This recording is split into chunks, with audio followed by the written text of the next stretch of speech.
Happy anniversary బుజ్జి. Oh thank you, wish you the same. Anniversary కదా, మరి ఏం గిఫ్ట్ లేదా?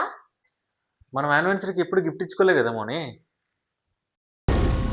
ఏం మాట్లాడుతున్నావురా, నరాలు కట్ అయిపోయింది. ఎప్పుడు ఇచ్చుకోలే కాబట్టి ఈసారి అడుగుతున్నా. ఏం గిఫ్ట్ కావాలి మోని నీకు? ఆ ఏం గిఫ్టా? ఉమ్, ఎప్పుడు ఉమ్. నేను ఊహించండి ఎవరికి ఇవ్వని గిఫ్ట్ కావాలి ఈసారి. అట్లాంటి గిఫ్ట్ కావాలా? ఆ ఒక 2 minutes ఆగు, తీసుకొచ్చిస్తా. సరే.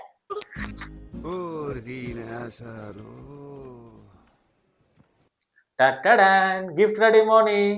కళ్ళు మూసుకో సరే. ఆ మూసుకున్నా. నువ్వు ఊహించిన గిఫ్ట్ రెడీ చేశాను. ఏంటదబ్బా? టాటాడా. ఆ టాటా.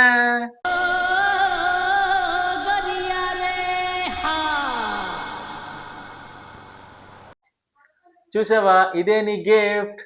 ఇయర్ కాదు, మొత్తం నువ్వు జీవితాంతం గుర్తుండిపోయే గిఫ్ట్ ఇది. బాగుందా? అమ్మ దేవుడా, ఇంకోసారి నేను గిఫ్ట్ అడగకుండా చేసిన నీకు దండం.